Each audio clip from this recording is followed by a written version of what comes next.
Bueno, seguimos desde la 111, más o menos donde habíamos dejado, desde arriba de todo.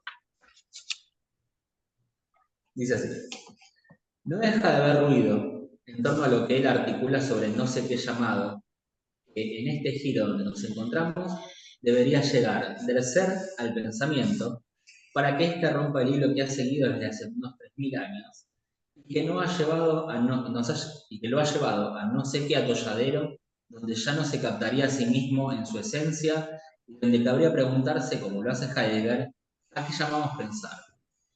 De modo que la renovación del sentido de este término, pensar, no podría resultar sino de algún accidente transmetafísico equivalente a un giro absoluto de todo lo que el pensamiento ha trazado. Está refiriendo a Freud. A este respecto, cabría evocar la metáfora humorística o irrisoria de la muchacha que no sabe ofrecerse de otro modo, exponiéndose sobre una cama, los miembros a uno y otro lado, esperando que la iniciativa provenga de aquel a quien de ese modo ella cree ofrecerse. No es una aventura tan rara en una época de mediocre civilización, y cualquiera sabe que no por ello el personaje que con esto se confronta resulta estimulado a intervenir allí como convendría.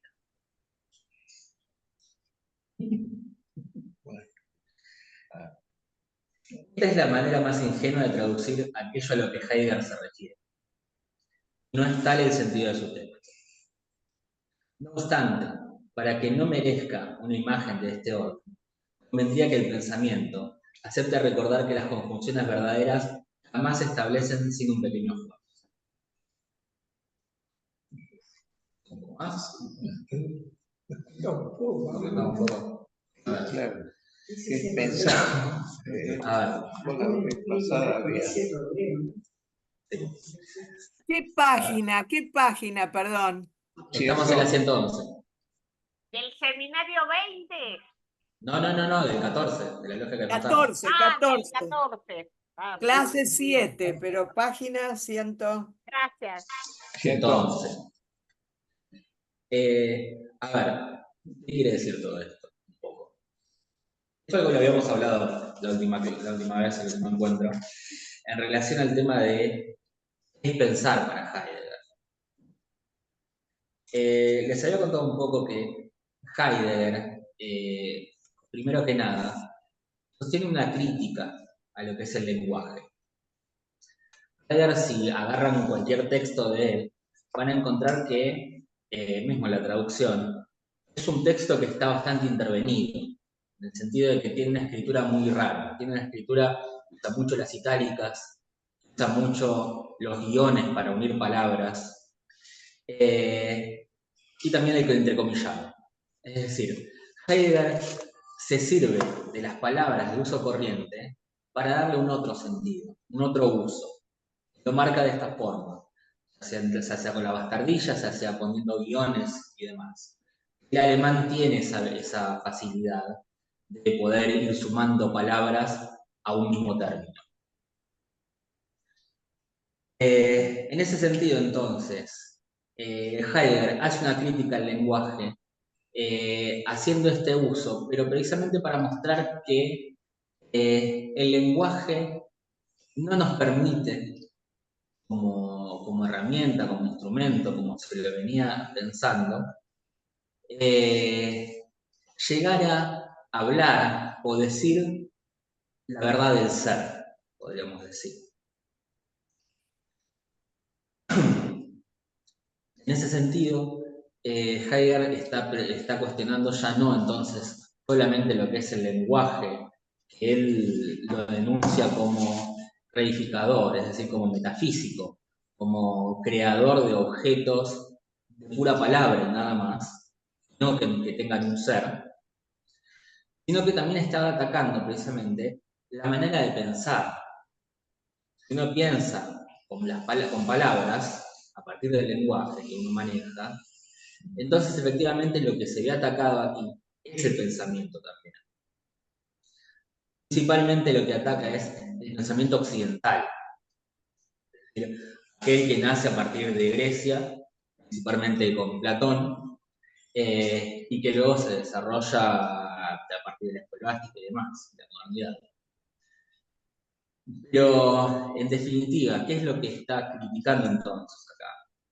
Es que esta manera de hablar, esta manera de usar el lenguaje, esta manera de pensar, a lo que nos termina llevando es a lo que él llama un olvido del ser. Lo que nosotros podemos leer a partir de Lacan, en todo caso, es esta impotencia de los semblantes para capturar lo real. Es decir, aquel modo de hablar o de pensar no nos permite manejarnos más que con apariencias, más que con semblantes, más que con algo que aparenta ser. En ese sentido lo engancha con lo que venía hablando de Freud y de Descartes en relación al cogito, donde el lugar del cogito, habíamos dicho, es un lugar, el del cogito, quiero decir, el lugar del solipsismo, antes de que aparezca Dios, no es un lugar de puro pensamiento. Este puro pensamiento no es un pensamiento lógico, no es un pensamiento encadenado, no es un pensamiento discursivo. Es un pensamiento sin sentido, es un pensamiento más ligado a la existencia, al ser aquí que estoy pensando, en todo caso. Descartes dice, soy una cosa que piensa, ¿cuánto tiempo? Todo el tiempo que piense. Dejo de pensar, dejo de ser. Y en ese lugar, Lacan lo conecta con lo que es el ello. ¿Sí? Con esto que nos decía la vez pasada, dice, cuando nos habla de este pensamiento, que no es yo, estoy leyendo de la 110, el segundo párrafo. Cuando nos habla de este pensamiento, que no es yo, por ejemplo, en el nivel de lo que llamamos los pensamientos oníricos, aunque Duncan, Freud parece decirnos que estos pensamientos no dejan de ser singularmente independientes de toda lógica. Subraya de entrada que el sistema que forman es indiferente a la contradicción. Le añade además un rasgo que en él no podría representarse la negación como tal, tampoco la articulación causal, la subordinación y el condicionamiento.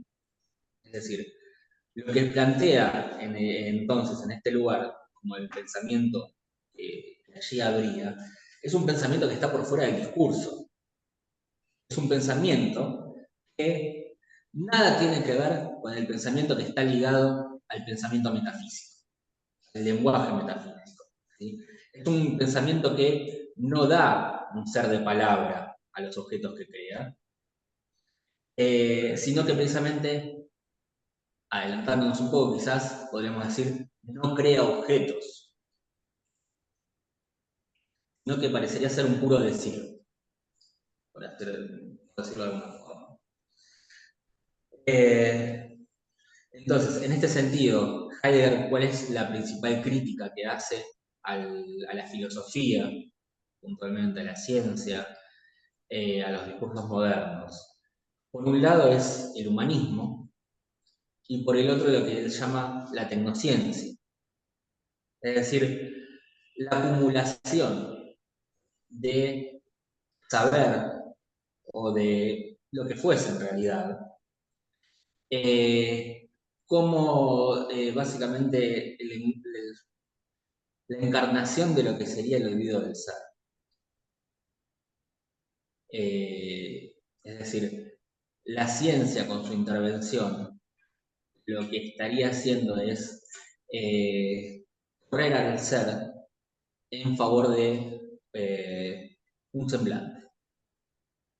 Digamos, corre a lo real de su discurso, lo borra de alguna forma. Podemos acercarlo a esto, lo que sería el olvido del ser para Heidegger. A mí me parece que primero todo en este texto, más adelante, no recuerdo en qué parte, va a aconsejar que leamos qué es la metafísica de Heidegger. Mm. Si yo no recuerdo mal, en qué es la metafísica de Heidegger retoma la cuestión de Parménides y Heráclito, diciendo que en Parménides lo que se trata, voy a tomar otro texto de Heidegger para explicarlo, es este lugar donde hay mutualismo entre el pensar y el ser. O sea que no se puede pensar que de uno se deduce el otro, porque el mutualismo supone que esos dos son uno. Pensar y ser es lo mismo. Creo que, si no me equivoco, en la metafísica, lo que sostiene es que a partir de la metafísica hay una separación entre el pensar y el ser, empieza un movimiento que no es este punto uno, que aparece al comienzo de la filosofía presocrática, sino, digamos, con la filosofía presocrática empieza a haber como una separación entre el ser y el uno, y se quiere pensar el ser a partir del pensamiento, ¿no? O sea, quiero decir, frente a la pregunta que lleva a alguien al análisis, ¿quién soy yo? Frente al encuentro con la barradura del sujeto, la esperanza, ¿no? Ya que tanto hablamos últimamente de esperanza, la esperanza, ¿no?, de ese sujeto barrado es salvar su barradura encontrando su ser en un predicado. Cosa que no va a suceder nunca, porque nunca te vas a bañar en el mismo río, ¿no? Sin embargo, Heidegger plantea que no hay contradicción, que haciendo todo el giro, pasando por el mayor olvido del ser, que es la ciencia, se puede llegar a ese mutualismo primero, a ese uno del ser y el pensar, que está al comienzo de todo pensamiento.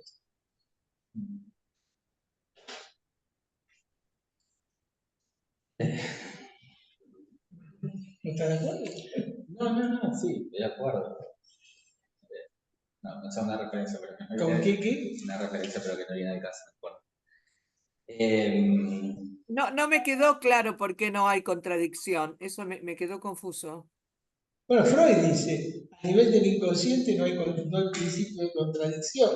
Lo saca empíricamente, digamos, de los sueños, ¿no? Donde aparecen imágenes contradictorias y que, sin embargo, son verdaderas a nivel del sueño. Creo que está la clave de esto, porque no hay principio de contradicción, esto que dirá más adelante, pero podemos adelantarlo en el sentido de que para que haya principio de contradicción, en todo caso, un enunciado tiene que poder calificarse como verdadero o como falso. Si no hay verdad ni falsedad, no hay principio de contradicción que valga. Es decir, para que pueda haber principio de contradicción, antes tiene que haber una verdad. No puede haber A y no A. No, sí, Gracias. puede haberlas. Sí, pero es contradictorio. Es contradictorio si las pensás a partir de Claro, que tiene que ser verdadero. claro. Con la verdad te aparece la contradicción. Porque precisamente lo que veníamos planteando a partir de la paradoja del mentiroso, la paradoja del barbero, de Russell, y el objeto A era precisamente que no hay principio de contradicción, sino que siempre puede encontrar una escritura subsiguiente. Sí, sí. Gracias, Guido. No, por favor. A ver, ¿y qué es este ejemplo cómico que trae la metáfora humorística de la chica que Se ofrece. Se abre de piernas, sí, que no sabe ofrecerse de otro modo que exponiéndose? abriéndose de gamba, ¿Eh? abriéndose de gamba, como se dice, Sí, burdamente. pero ese es el tema, pensando que por abrirse de gambas se está ofreciendo en línea de cabo, Sí. donde en realidad lo que hace es ponerse en un lugar de espera, de pasividad ante el otro, que ese es quien debe tomar la acción. Bueno, es decir, Parecería que el ofrecerse no sería una actividad, no tendría nada de activo. Lo que plantea Lacan es que precisamente este no es el sentido del texto que se quiere dar a qué es pensar, a qué llamamos pensar, sino que precisamente el poder llegar a este otro pensamiento, el poder captar el ser a partir de este otro pensamiento, implica un esfuerzo. Es decir, no es que simplemente dejar de pensar para poder dejar el discurso de lado y ser, digamos, habitado por el ser de repente.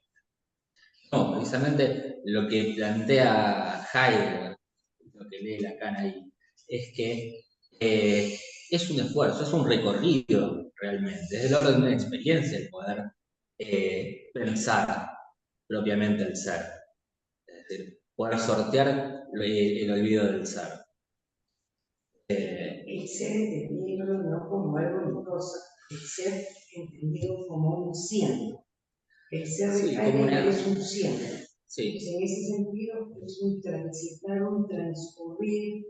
Es que precisamente por eso, el ser, en tanto que cosa, en tanto que objeto, es resultado de que el lenguaje es reificador, es decir, construye una res, es decir, construye sustancias, sustantifica las palabras, los sustantivos, si quiere. Es decir, pensar que el ser es un objeto, es algo a la mano, así como lo dice Heidegger, es un equívoco que te produce el lenguaje metafísico. Sino que precisamente, como bien dice Lili, el ser, en realidad, es del orden de la experiencia. Eso es el fantasma fundamental. Es fundamental porque sostiene todas las significaciones del sujeto en su singularidad. ¿No? El fantasma de cada uno es la forma en que construimos un mundo de palabras, un mundo que es singular para cada uno, porque no hay realidad común.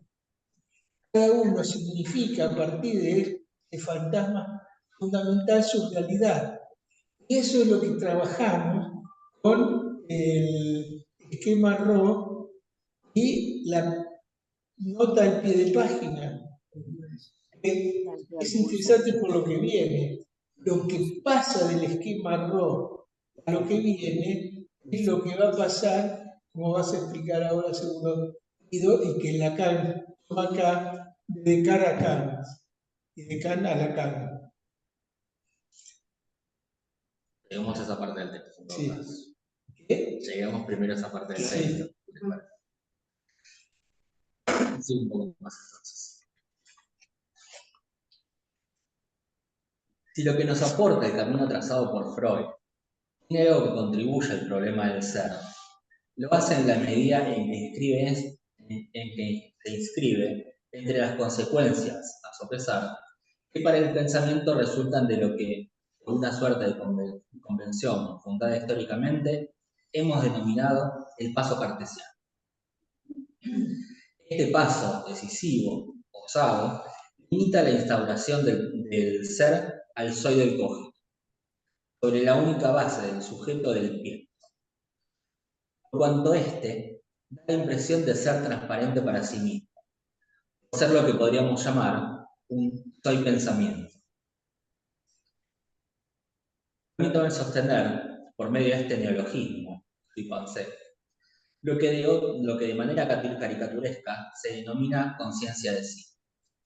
Término que resuena mal, insuficientemente, si se lo compara con el uso de que la composición germánica Selbewusstsein posibilita. Sin embargo, en el nivel del cógnito, un soy pensamiento es lo que está en juego en el pienso. No se sitúa sino en el momento en que ya no se sostiene más que por articular soy. El descubrimiento de Freud se inscribe en un pensamiento determinado por este paso primero.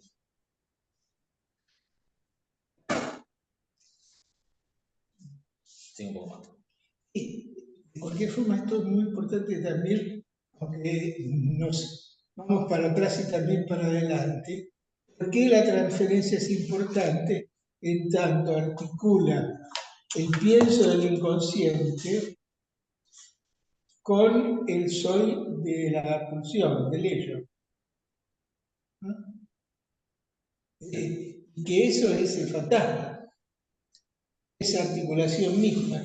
Por eso la transferencia, para mi gusto, como sujeto supuesto al saber, ocupa el lugar del fantasma fundamental. Resolver la transferencia y también resolver el atravesamiento del fantasma. El resultado es igual a lo que todavía nos falta mostrar.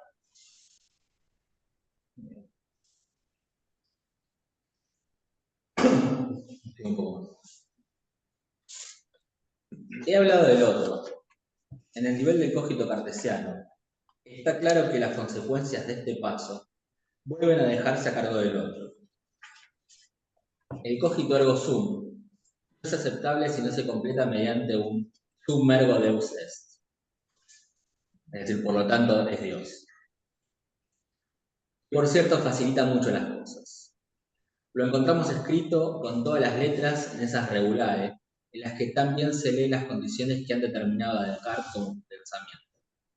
Y a pesar de eso, si bien la articulación del cogito no es filosóficamente aceptable, no deja de ser cierto el beneficio obtenido del recorrido que reduce el ser a ese delgado margen en el cual el ser pensante cree poder, a partir de ese solo pensamiento, fundarse como soy.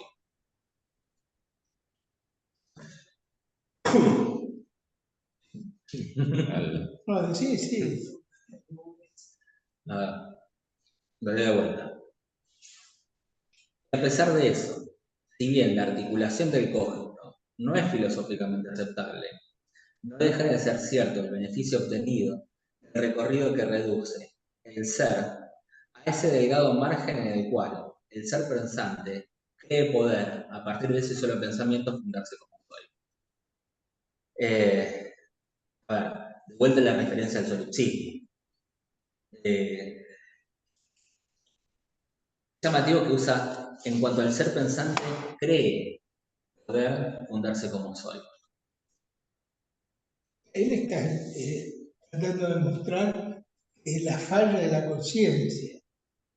El creerse que porque pienso soy es una falla de la conciencia, ¿no? Porque lo que Lacan demuestra que el pensamiento a nivel del inconsciente es lo contrario. Pienso y no soy. Justamente por pensar, dejo de ser. Dejo de ser, yo creo que es lo que está diciendo Lacan, que lo va a arrastrar hacia la última enseñanza. Dejo de ser ese ser que es uno. Porque para que haya metafísica necesito el dos.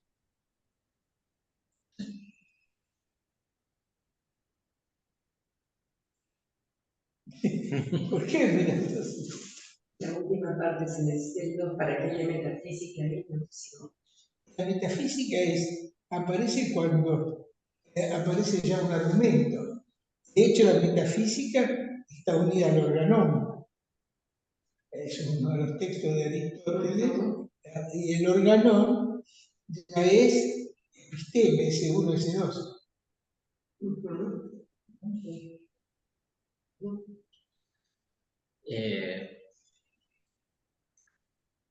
Bueno, En la gramática, que no habría gramática. la metafísica puede leerse ahí precisamente esto de que es necesario dos. Sí. En esto que plantea como crítica al lenguaje Heidegger, Claro. en el sentido de que es la metafísica, esa diferencia que aparece. Pues, a ver, haciendo par con la identidad, quiero decir. Lo que Heidegger no acepta es precisamente eso, que se puede hablar de una identidad, de un objeto, en tanto que, digamos, objeto de lenguaje.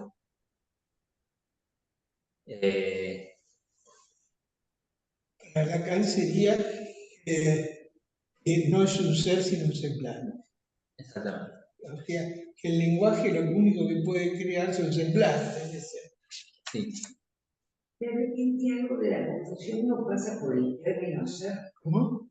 Algo que se confunde no pasa por el término ser, entendiéndolo el ser como un sustantivo o el ser como un verbo. Nos estamos moviendo como que así, entre uno y otro, y no entramos ni en uno ni en el otro. Es mi sensación. A ver, O mi impresión. está bien esa sensación, porque en realidad es un poco lo que pasa cuando uno habla de metafísica, en definitiva. Ya desde el vamos. Aristóteles lo plantea de esa forma. El ser se dice de muchas maneras. No es lo mismo decir que algo es algo, que la silla es blanca, que la silla es. O que hay un ser de la silla. Eso que hace a la silla silla. Sí, yo sé, por así decirlo. Bueno. Ahí estamos en las esencias. Sí, No en pero la a ver, existencia. pero lo que plantea Heidegger en ese sentido, es a lo que apunta, es que, en definitiva, todas esas formas de ser de la silla, tanto el ser una cosa, tanto el ser de una forma, tanto aquello que la hace ser silla, todo ello deviene a partir del lenguaje. ¿Sí? Es decir, todo ello se determina, se recorta de la silla a partir de la manera que podemos hablar de ello. Lo que Heidegger dirá en algún momento, no siempre sostiene lo mismo, pero que lo que está detrás de todo eso, es decir, todo aquello que se puede decir acerca de la silla, todo ese despliegue que trae envolvido de la mano del ser, es el Dasein, es decir, el Dasein de la silla. El Dasein podemos decir que es el ser en toda su potencialidad, es decir, en todas aquellas configuraciones que podría tener, ya sea como silla, ya sea como silla blanca, ya sea como silla rota, como alguien sentado arriba de la silla, como la silla guardada, etcétera, etcétera, etcétera, no importa. El tema es que precisamente entonces, si uno habla del Dasein, ya no está en relación propiamente a la silla, sino que precisamente está en relación a toda una gran configuración que va mucho más allá de la silla. Es decir, si es el ser en toda su potencialidad, no podemos recortarlo a simplemente un objeto, sino en todo caso sería, y por esto también resuena esto de que, bueno, eso me estoy confundiendo en texto, eso lo trae Miller en otra conferencia, de las primeras formas de traducción que hubo del francés de Dasein es la realidad humana. La realidad humana. No, pero que Heidegger diga algo así. No, Heidegger no, en francés la traducción. Pero que tiene su sentido también. En tanto que es aquella que es resultado de la experiencia. Es decir, Y experiencia hay humana. es decir, no humanismo, humano. Es que también hay animales, también hay vegetales. Sí, pero los animales y el vegetal no están tocados por el Dasein. claro, el Dasein es Ahí no está el Dasein. el Dasein es aquel que puede preguntarse por el ser. Es que nosotros tenemos una naturaleza perdida. Entonces, la naturaleza, a ver si se puede aclarar esto con dos momentos de la obra de Lacan. Un primer momento que es el seminario de la ética, donde Lacan sitúa lo real en Dasdin. Y Dasdin no entra en el camino del ser. Dasdin es la cosa que no alcanza al ser y que solamente es alcanzada por transgresión. Ese es el gran problema del seminario de la ética. Por eso... Para aclarar, ¿qué sería esa transgresión? Sería algo así como poder despojar el objeto de toda determinación que le da el lenguaje. Determinación que hay. Eso es muy importante. Eso sería la transgresión. Esa sería la transgresión. O sea, De hecho, esta cosa de la transgresión que llega al Gaznín es eso. Es la segunda muerte. Sale plantea esto de destruir hasta incluso el nombre. Claro, todo. Que no quede nada. ¿No? Kant es ¿cómo se llama? El último, no sé, el juicio final. En el juicio final que dice cómete el libro, ¿no? Es justamente esto, la segunda muerte, que no quede nada de nada, ¿no? Ni un átomo siquiera, dice Kant. Esa es la segunda muerte. sí. Y el sentido que tiene encontrar para Lacan el acceso a lo real a través de la transgresión, lo lleva a un sentido dramático del fin del análisis, del transcurso del análisis. Cosa que empieza a dar vuelta en el seminario de la transferencia. El siguiente retoma en la primera clase este sentido dramático del análisis para buscar la honestía, que es la parte cómica, Sí. ¿no? De toda tragedia, la completa, ¿no? Es muy interesante eso, porque después Lacan sale de la tragedia para entrar en el camino de la comedia. Y la comedia es la comedia de los sexos. Y esto es lo que empieza a ver acá. Ese es un punto que me parece interesante, porque el fantasma no se transgrede, se atraviesa. Y este es el paso. Mientras el acceso a lo real en el seminario de la ética es por transgresión, el acceso a lo real, es lo que estamos intentando ubicar ahora, es a través del atravesamiento del fantasma. El fantasma es lo que vela, la pantalla que vela lo real. Por eso, el invertir el fantasma, donde poner el objeto A como causa, el sujeto narrado como efecto, es justamente situar lo que Lacan ahí piensa que es lo real, que es el referente del objeto A. O sea, si lo tomamos por el lado de Heidegger, me parece a mí, es eso que está una vez que despojamos de todo semblante o de toda significación al objeto, ¿no? Y cuando hacemos eso, nos queda reducido nada más que al objeto A. Es aquello que no puede penetrar en la estructura, ¿no?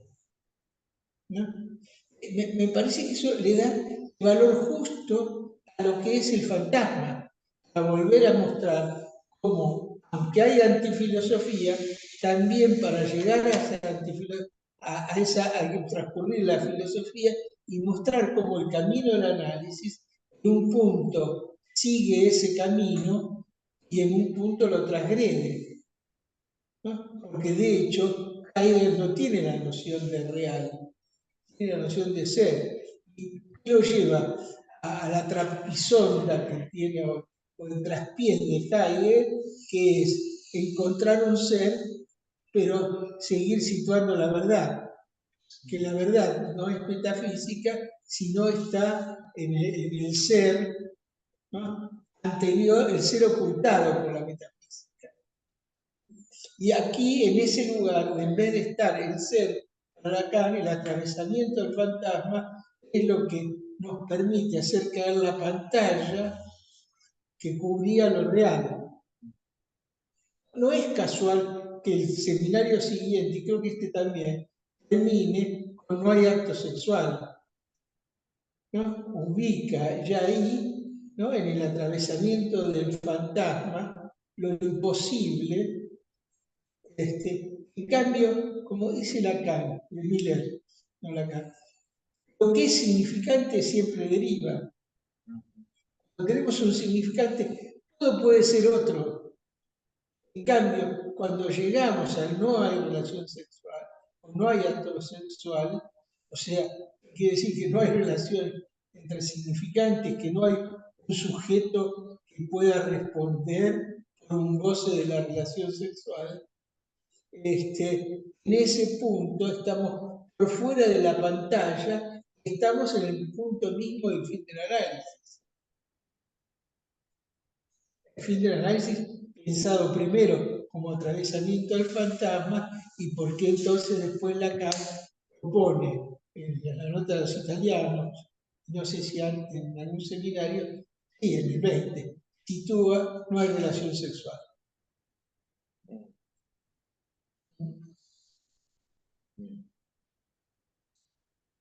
¿Explicaría esto por qué Lacan pasa de la modalización aristotélica, que es la modalización de la verdad, a la modalización del tiempo? Porque el cesa no cesa, es tiempo. Esta es una pregunta que estoy haciéndome y que estoy haciéndole a todos ustedes. De la modalización del tiempo, decías, y En el 20 pasa a la sí. y reformula el concepto de lógica modal. Porque en relación a la verdad, la lógica modal, lo posible es opuesto a lo imposible.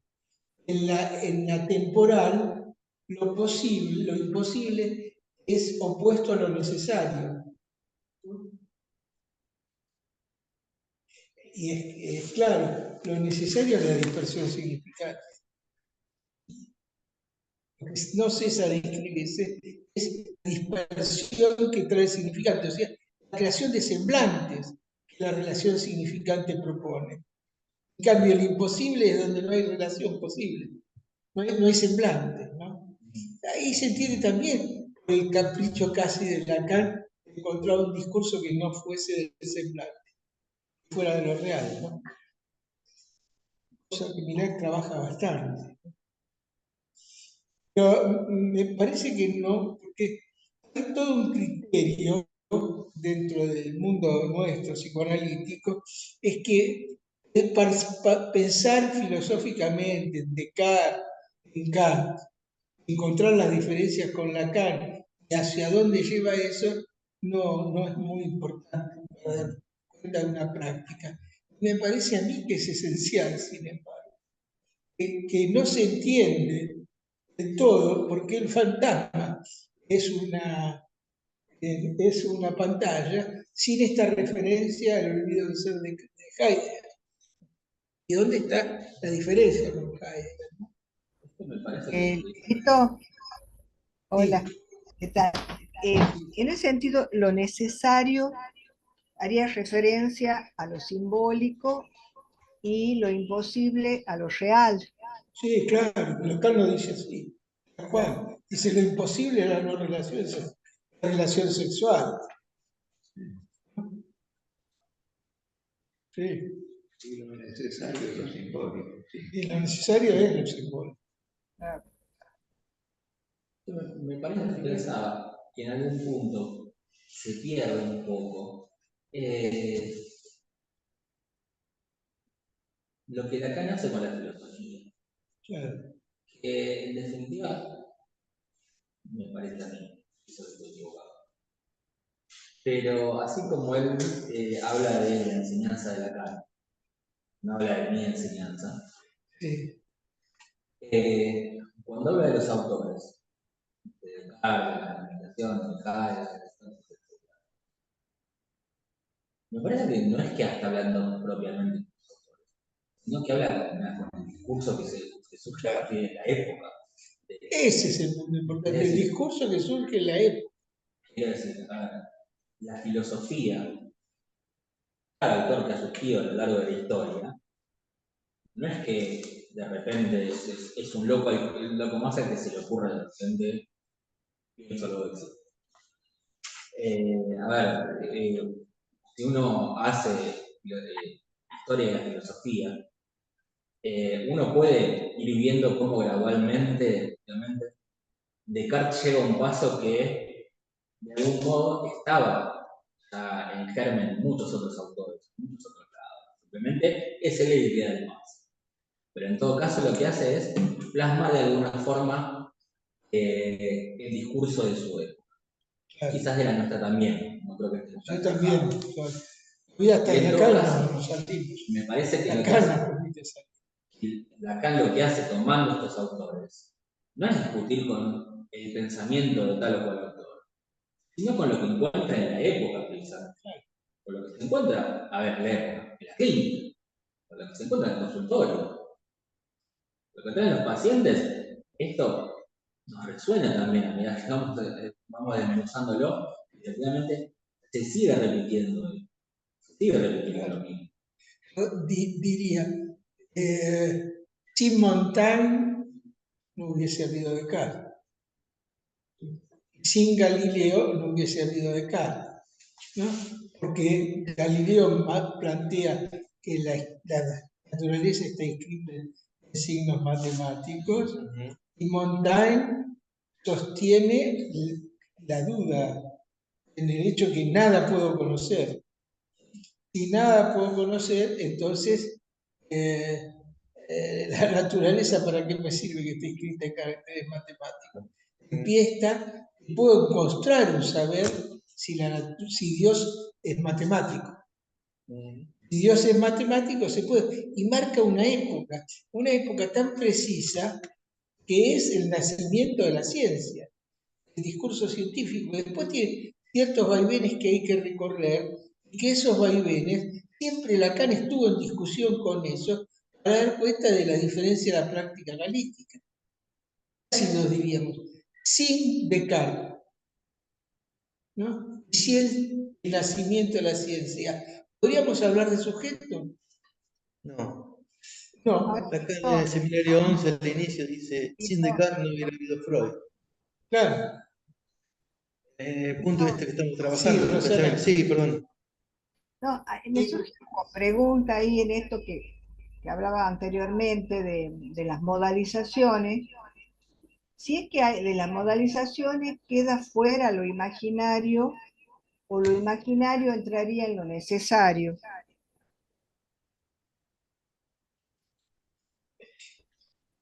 Yo creo que, como vos dijiste, lo necesario es lo simbólico.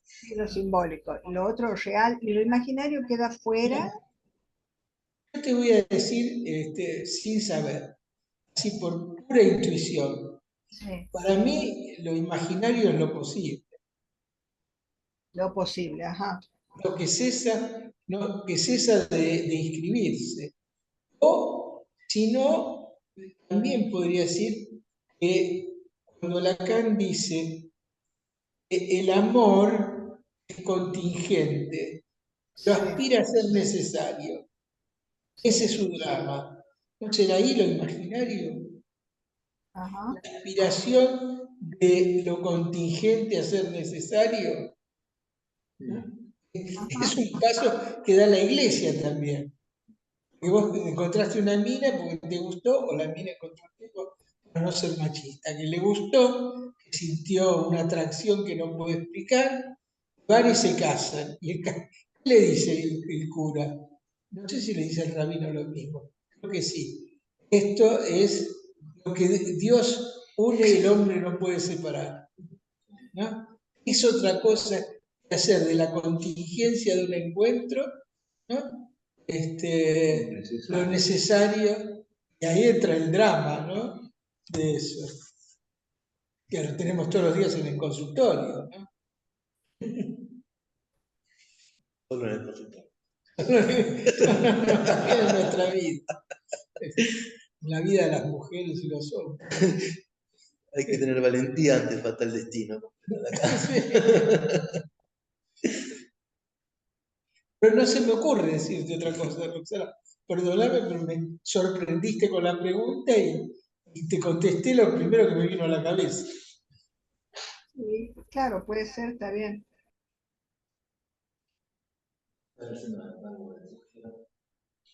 No, abonando un poco la idea que vos trajiste, comentaba Lito, Lacan inicia el seminario 11 diciendo fue necesario el paso cartesiano para que Freud hable de pensamientos inconscientes.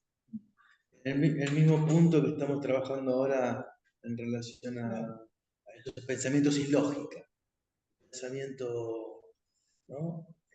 Inconsciente sin contradicción, sin yo, sin negación, pero Lacan pone, ciencia y verdad también pone el cristianismo.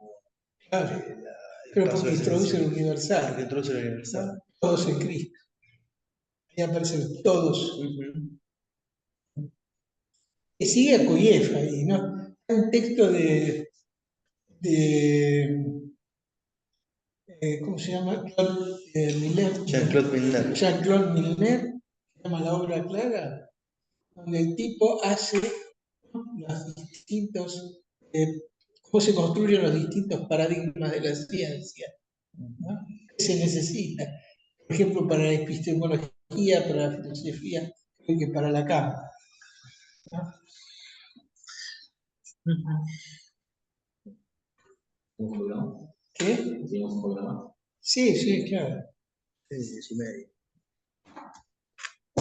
He obtenido algo cuyas consecuencias se leen enseguida, por lo demás, en una serie de contradicciones. Aquí es donde corresponde señalar, por ejemplo, que la característica de la extensión como partes extrapartes, constituida por la exterioridad recíproca entre sus partes, lo cual distinguiría radicalmente la cosa extensa de la cosa pensante sobre la supuesta base de la simple intuición, es muy pronto aniquilada por el descubrimiento newtoniano, el cual nunca se subraya bastante, y la característica que asigna a la extensión es precisamente que en cada uno de sus puntos ninguna masa ignora lo que al mismo tiempo ocurre en todos los otros puntos. A los contemporáneos, y muy en especial a los cartesianos, les costó bastante admitir esta evidente paradoja. Espérate ahí explicando eso. A ver, Estuvimos discutiendo toda la mañana. sí. Las partes extrapartes suponen un mundo geométrico, ¿no?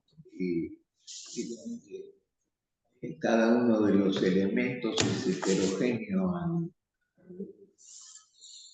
otros. O sea, es como un rompecabezas, ¿no? Pero el problema es que en el caso de la gravedad, se sabe que cada elemento a su vez sabe de los otros, ¿no? Sabe a la distancia que están, ¿no? Entonces, de alguna manera, lo que era heterogéneo entre las partes se vuelve homogéneo a nivel del principio de gravedad, ¿no? O sea que todas las partículas o todos los objetos están relacionados. O sea, con lo cual se rompe la relación partes-extrapartes, ¿no? Sí. Sí, en realidad básicamente es esto, que el paso que da Newton con la fuerza de gravedad lo que permite es unificar todo aquello que habría en el universo. Es decir, todo estaría en una relación de fuerzas. No simplemente un ordenamiento de los lugares. Claro.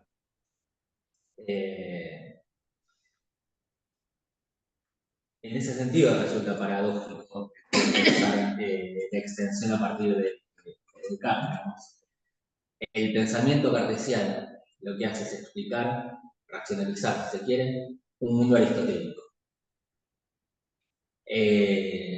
Lo que Newton hace es presentar un espacio completamente distinto.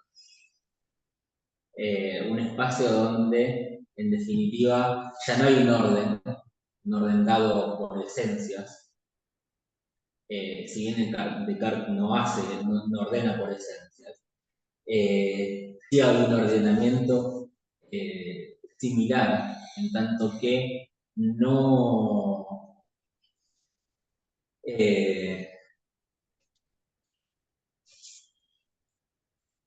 habría relación entre un cuerpo y otro, más que la simple digamos, instancia, por así decirlo. Newton lo que agrega es que ahí no hay una distancia, sino hay una relación de fuerza, es decir, hay una atracción. Yo en eso te haría una pregunta que no se me ocurrió antes. Para Descartes, extensión es una sustancia. Y para Kant es una intuición. Sí. Bueno, ¿qué consecuencias tiene esa diferencia? Pongámoslo así.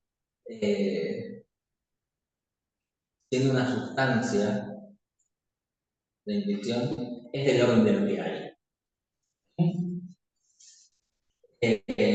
Ahora bien, una intuición en otro lugar la perspectiva. Es decir, la pone fundamentalmente a partir del sujeto. Es decir, sin sujeto no hay experiencia. Ahora bien, para que ese sujeto pueda ser un sujeto de la experiencia, debe haber previamente todos estos, digamos, estos requisitos que expresa Kant para que ello tenga lugar. Es decir, las intuiciones puras, que son el espacio y el tiempo, son requisitos necesarios de que haya una experiencia, de que haya una intuición en todo caso, una experiencia del mundo, una experiencia sin conocimiento. Para que haya una experiencia con conocimiento, tiene que haber un entendimiento sobre eso. Sin las dos cosas, sin que haya entendimiento, sin que haya intuición, no hay posibilidad de conocimiento. La intuición en todo caso es lo que nos dan los sentidos. Gracias. El entendimiento en todo caso es lo que nos da el pensamiento. Es decir, la máxima que da Kant en la crítica de la razón pura es que la experiencia sin los conceptos es ciega y el entendimiento sin el conocimiento vacío, sin la intuición es vacío. Es decir, yo tengo que poder asignar algo a esas palabras que uso. Tengo que poder decir que estoy refiriéndome a algo cuando digo, cuando nombro, a algo del mundo, puntualmente. Y a su vez, cuando siento algo, cuando veo, cuando toco, eso tiene que tener un sentido. Si no, escapa a cualquier conocimiento. Lo que Kant hace es intentar conjugar estas dos patas, que podemos decir, de un lado es la pata cartesiana y del otro es la pata lo que trae el empirismo de Hume. Es decir, para Descartes, todo lo que es sensible, todo lo que son los sentidos, se traduce en algún modo de entendimiento, en la razón. Para Hume, todo lo que hay en la razón, todo aquello con lo que pensamos y con lo que hablamos, primero pasó por los sentidos. Yo quería agregar entonces algo que se me ocurrió hace un minuto, que es para Lacan la experiencia necesita de la intuición, ¿no? Lo que pasa es que no es la intuición cartesiana, es kantiana. No. No. Se diferencian en qué? En que el tiempo cartesiano es el tiempo cronológico, kantiano, el tiempo cronológico, el espacio es el espacio euclidiano. En Lacan, el espacio es topológico o borromeo. Y el tiempo se divide en tres, en comprender, en el instante de ver, de comprender y de concluir, ¿no? O sea, y por eso él no dice que hay que terminar con la estética trascendental kantiana, sino dice todo lo contrario, dice hay que modificarla. Y ahí tienen esos puntos, que para poder dar cuenta de la experiencia analítica hace falta la intuición, ¿no? o sea, la estética trascendental, y ahí esa estética trascendental es una estética que tiene que dar cuenta de ese cuerpo palpitante del analista. En tanto la palabra, en el decir, está del lado del analizante. ¿No del lado de qué? El analizante.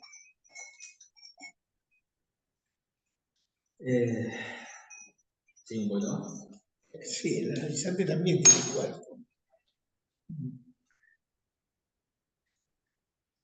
Lo que se demuestra en esta reticencia, que no se ha extinguido, para nosotros se completa, por cierto, con lo siguiente.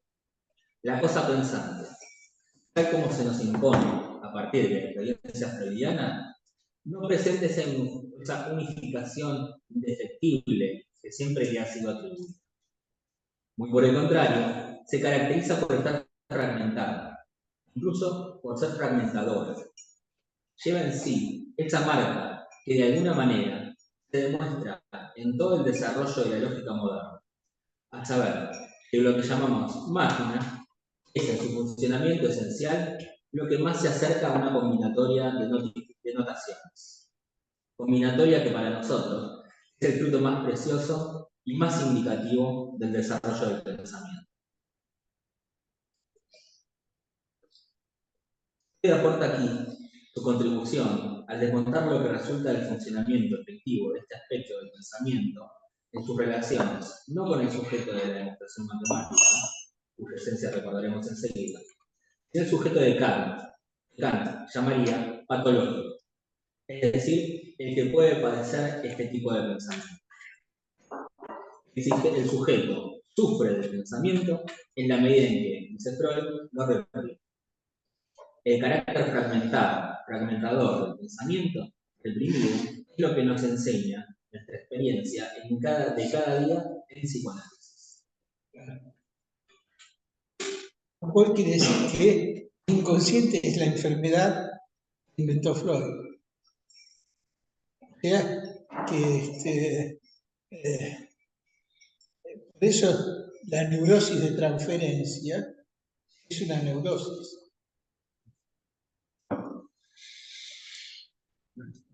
Casi empiezamos a ver como en realidad que hay que curarse de ese inconsciente transferencial.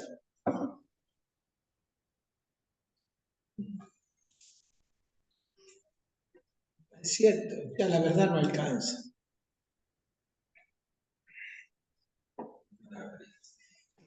Para Freud, la solución en lo reprimido está la verdad del sujeto.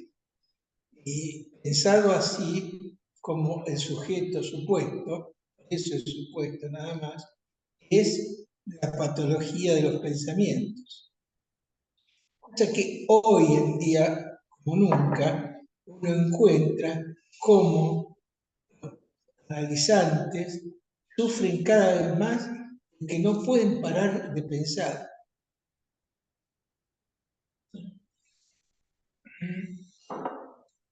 Está planteando que la represión es un modo de poner en suspenso aquellos pensamientos que de alguna manera producen una discontinuidad, ¿no? En la armadura de los psiquis, el pensamiento que no responden a la unidad newtoniana que diríamos, sino que se desacoplan justamente son reprimidos, se desacoplan, y es una muestra de la no homogeneidad de los pensamientos. Pero ¿no ves que no hay inconsciente si no hay represión? Es así que Lacan sitúa la barra del algoritmo susuriano Sí. como la represión. Por eso se dice que son iguales. acá le agrega lo patológico, nombrando acá lo patológico de los pensamientos, ¿no? Y no está hablando de cualquier pensamiento como patológico, está hablando del pensamiento inconsciente, lo cual es muy importante por este efecto de la clínica. Miller pone mucho el acento, y lo pone también en su práctica analítica, ¿no? Aquellos que hemos vivido, como vos y yo, un análisis con Miller, supongo que Lacan en ese punto era igual. Mientras Freud trataba de recoger de ahí para situar eso en un pensamiento, Signorelli, Boltraffio, Botticelli, Signor, ¿verdad? Y todo lo demás. Cuando Lacan, Miller dice en Buenos Aires, el sueño no se interpreta, porque el sueño ya es la interpretación, está en otro camino, el camino de deshacer lo que el inconsciente armó. No volver por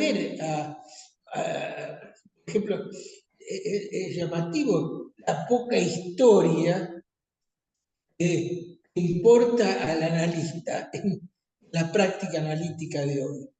Que antes era historicidad, discutíamos, inclusive con la época de la historia, ¿cómo se llama este famoso historiador francés?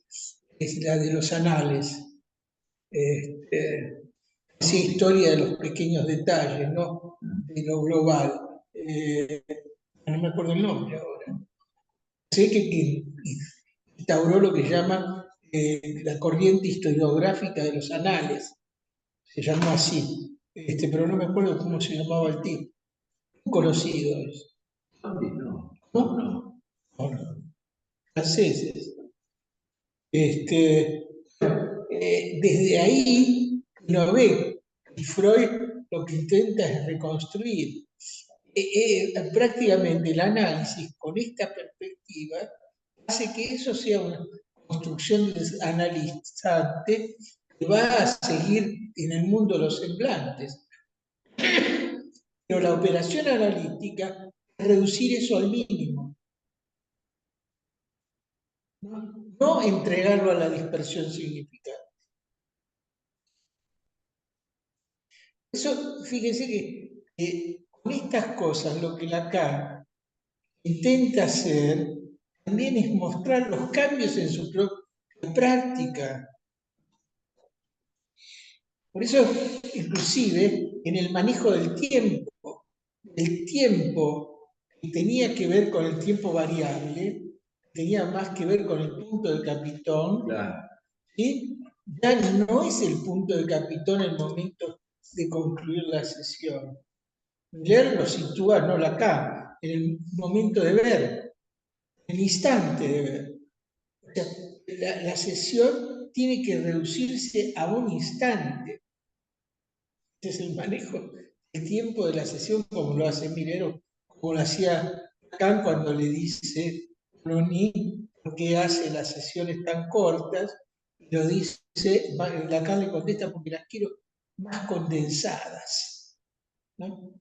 Más compactas, no me acuerdo si es condensadas, Consistente. o más consistentes.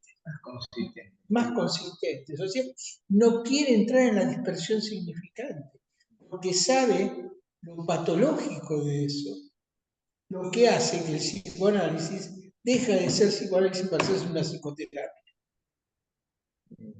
Instaura la dimensión de la causa, inmediatamente, decir, bueno, sí, claro, mi historia, mi mamá, que cuando era chiquito me hacía esas media lunas para que yo estudie, entonces no tengo más media luna, no estudio más. Cosa que me llevo varios años de análisis, ¿no? Renunciar a las medialunas. Hacía mi mamá al horno con jamón y queso. Es cierto, la clínica se escucha como se la rebuscan para intentar no pensar, para poder frenar ese pensamiento que padece. Que padece. Ese pensamiento se padece. Yo creo que tal es así, que por eso Lacan quiere cambiar la idea de sujeto a parler. Claro. Ahora, volviendo, cuando uno dice el punto de Capitón, ¿no? Que ya los primeros cortes que hacía Lacan aparentemente tenían que ver. En el punto de Capitón hay una rearticulación. Claro, O sea, se rearticula, uno encuentra y hay una rearticulación, mientras que el punto de Capitón sería solidario o parecido también a llenar las lagunas némicas que hay en todo neurótico. Sería llegar a una armonía, ¿no? Mientras que en esto que vos nombrabas, no el punto del Capitón, sino momento de ver. el momento El de instante, ver, el instante. no tiene que ver con ninguna, tiene que ver con detectar algo, ¿no? Y dejarlo como está, no incluirlo en un razonamiento, No, ir contra el discurso. El punto de Capitón estaría en relación al sentido, mientras que el Claro, instante de ver, justamente lo que aparece es el no sentido en todo caso, ¿no? claro. claro, por eso. Sí, sí. Sí. El colmo del sentido que es el sinsentido. Para decir una frase de Lacan. Fíjense cómo cambia la práctica analítica, ¿no? Esta práctica, que la práctica del punto de Capitón es la práctica del nombre del Padre. ¿No? ¿Se acuerdan ustedes cómo analiza y saca la noción de nombre del Padre? Lacan con los versos de Atalía, ¿no? Cuando solo temo a Dios, Dios ahí aparece como el nombre del Padre, el punto de Capitón, que permite esclarecer que Atalía, no me acuerdo, el rabino y el que estaba con el rabino, ¿no? Sepan que cada uno de los dos son conspiradores. Y ahí Lacan dice, bueno, ahí se comprende todo, ¿no? Hasta ese momento no se sabía de qué lado estaba De cada uno. cada uno, ¿no? Hasta que Ahí ahí dice, solo le tenemos a Dios, entonces no le tenemos al tirano, ¿no? Imagínense ahora si estamos en Venezuela, ¿no? Digo, solo le temo a Dios, no le temo a Maduro. Sabemos que los dos somos democráticos y queremos la libertad. Esto lo digo porque tengo amigos venezolanos que están sufriendo muchísimo. Flori, que estuvo en Venezuela, nos contó de la situación de los psicoanalistas en Venezuela. Era terrible, ¿no? De hecho, no nos pudimos volver a encontrar nunca más en el encuentro con ellos, porque les imposibilita salir de Venezuela si cobran $2 o $3 la sesión. Que para allá es una fortuna. ¿Sí? Y esto no es de un día, ¿no? Lleva 20 años, 25. Pero más allá de esto, a mí me hace sufrir la situación de Venezuela. Pero me estoy muy pendiente de eso.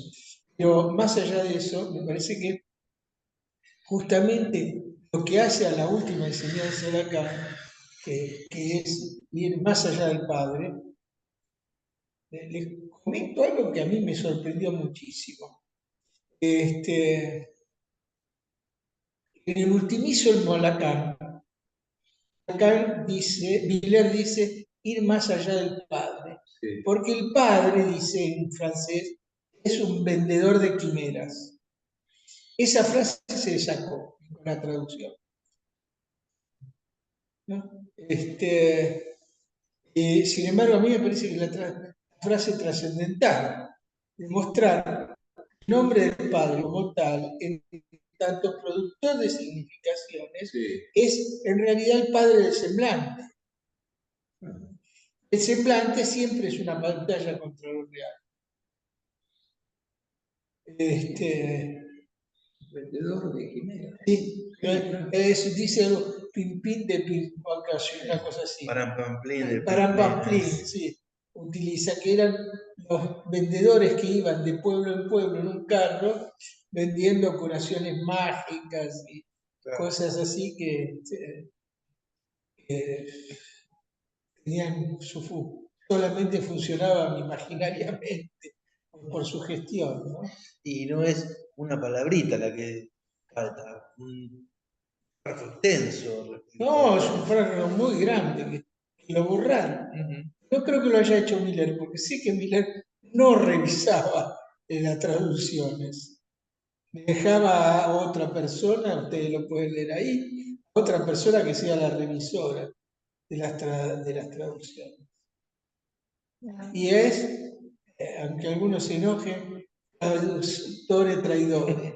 Lo mismo se puede ver en el seminario 20, donde el haber traducido Betis con necedad, que no tiene nada que ver la Betis, con la necedad da dos lecturas diferentes del seminario 20. ¿No? Más otra, porque el seminario 20 está mal traducido. Bueno, aún falta el coro, el cuarto. Sí, claro.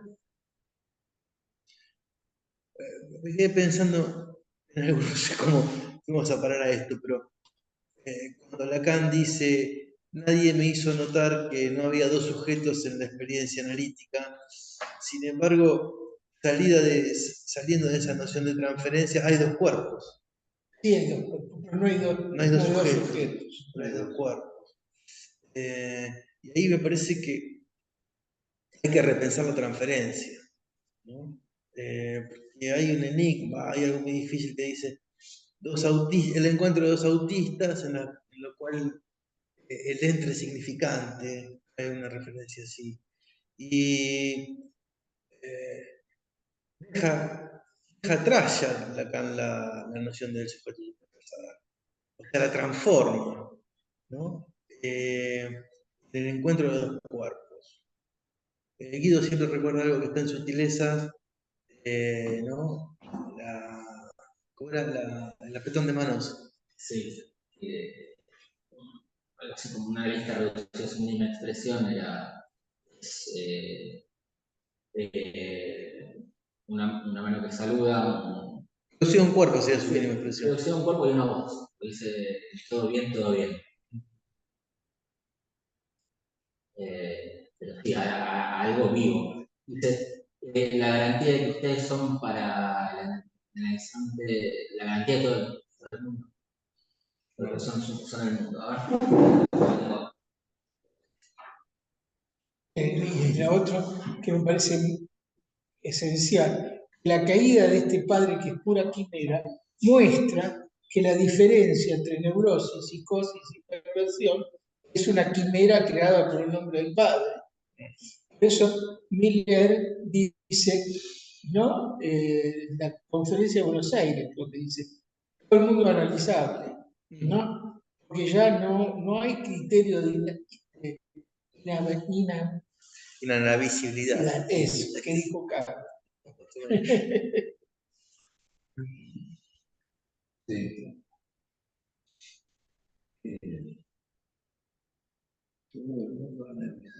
De hecho, cuando dice todo el mundo está loco, es que porque si no hay nombre del Padre, somos todos locos.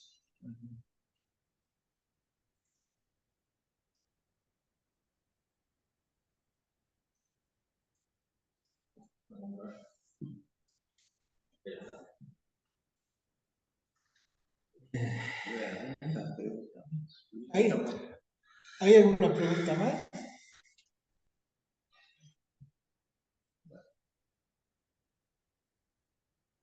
¿Qué es? Sí. No podemos dejar porque ha sido abrumador. Seguimos la próxima entonces, el próximo Bueno. lunes. Bueno. Yo puedo hacerles Una pregunta medio quizá para todos obvia y básica. Yo, como perdí algunas clases iniciales, no estoy sabiendo. A ver, esperen que apago, pues tengo dos, perdón. Sí, apaga uno porque si no hace eco. No estoy sabiendo por qué tomamos esto. O sea, los seminarios se van editando. Y de acuerdo a las lecturas que vamos teniendo, vamos adaptándonos a seminarios que por ahí han sido escritos antes en relación a lo que veníamos leyendo de Miller. Entonces yo me termino confundiendo en algunas cosas. Entonces creo que como que debe haber como acuerdos, pienso, tácitos, entre ustedes inclusive, que hay cosas que las pensamos de un modo y que en este momento las pensamos de... No, no sé bien cómo piensan eso. Perdonen, porque esto debe haber sido inicialmente No, pensado, ¿no? mira, hay varias razones. La primera es que el Congreso del 2026 se Quizá llama... es una pregunta que no viene al No, caso para los que ya que saben el de qué. Congreso del 26 va a ser no hay relación sexual. ¿No se escucha? ¿No se Sí, escucha? Sí. sí, claro. ¿Vos nos escuchás a Quedaron nosotros? mudos. Bueno, quiere decir que es obvio, entonces retracto la pregunta. No, Se le cayó Lo el que wifi ahora. algo no te sabía pasó. yo, lo compré ahora al seminario. No, se te Yo pasó. venía No, siguiendo, pero no tenía tan no, claro no nos estás como escuchando. el continuum, Poneme un digamos, mensaje. ¿no? Me había quedado con todo lo anterior y No, no, entonces no, ahora no. empiezo de nuevo con el No, fantasma y estoy como si no, fuera no, no. empezando. Pero No, bueno, no calculo nos que debe ser la escuchás a posición de nosotros. todos. No, Te mando por... Ahí no se escucha. Hola Alicia, algo te pasó a vos que te quedaste sin internet o algo. Nosotros te escuchamos, pero no vos a nosotros. y de qué estamos contestando. Igual podemos decir por qué en todo caso. Sí. Porque el 14. Sí. Claro, claro. ¿Ahora nos escuchás? No, no se puede. ¿Se escuchó? No sé. Quizás Sí, pero vos no nos escuchás. tenga que prender el celular y escuche por el Ah, no, celular. sí, se había bajado el volumen, perdonen, Ah, no lo escuché para Ah, nada. Ahora sí. no, lo que Ahora te estábamos diciendo es que en principio el Congreso del 26 es sobre no hay relación sexual. sí, Y de hecho, lo que pensamos es leer el seminario 14, que es el que lo lleva a Lacan a decir por qué no hay relación sexual, dar todos esos pasos, pero sí. siempre teniendo como perspectiva la última enseñanza de Lacan. Ah, muy bien, muy bien. Ya tengo todo claro. Es Sí, eso, sí. por eso estamos Me trabajando en faltaba el 14. objetivo, o sea, yo iba Claro. leyendo, pero no encontraba el ¿Sabes qué? objetivo. Miller decía que los seminarios de Miller son un work in progress. Sí. Yo diría que es como una serie de televisión. Si vos te perdiste 3 capítulos, no sabés por dónde andás. No, ¿Viste? no, sí, sí. Lo que pasa es que yo venía leyendo mucho Miller y cuando empecé con esto, como me perdí por qué la vinculación, entonces empecé como lo mismo, lo sigo, pero ahora lo tengo claro. De hecho, estamos leyendo este seminario gracias a todos los aportes que nos dio Lacan. Total, total. No, no, muchas gracias. Sí, sí, perdonen si fue muy obvia la pregunta, pero es No, que me había perdido el por qué, entonces no no, está sabía. bien. No sabía Refrescamos si a era cuando se todos. editaba un Perfecto. seminario que se lo tomaba, no tenía, y bueno, me animé a No, hacer no, la no, no, pregunta. por eso. Posiblemente sigamos con el acto, porque son los 2 seminarios centrales que van del acto, no hay acto Claro, sexual, a después construir por qué pasa del acto, no hay perfecto, acto sexual, a la relación que la pregunta que se viene preguntando Carlos investigando hace tiempo. Lito, perfecto. Lito, ¿el seminario del acto Sí. está por salir en castellano este año? Dicen que a fin de Dicen que año. sí, que a fin de año. Fin de año, ah, buenísimo. ¿Y si lo vamos a leer? Sí. Vamos a ver si no sé si Ah, este año nos dará tiempo, pero si nos da tiempo, sí. bueno. Posiblemente después de que hagamos todas estas precisiones que estamos haciendo ahora, vayamos más rápido, ¿eh? Con cada clase. Más vale siempre con Lacan es eso, detenerse al principio y después acelerar. A mí me parece muy bueno, aclaro. Lo que pasa es que no sabía bien por qué habíamos saltado de una cosa a otra, entonces solamente quería saber. No es hábito, es torsión topológica. Está bien, perfecto. Sí, sí. Bueno, nos vemos el lunes. Hasta el Nos vemos. lunes. Ok, chao, hasta el Chau, chau, lunes. chau, chau, chau, chau. Gracias, Buena gracias. semana. Chao.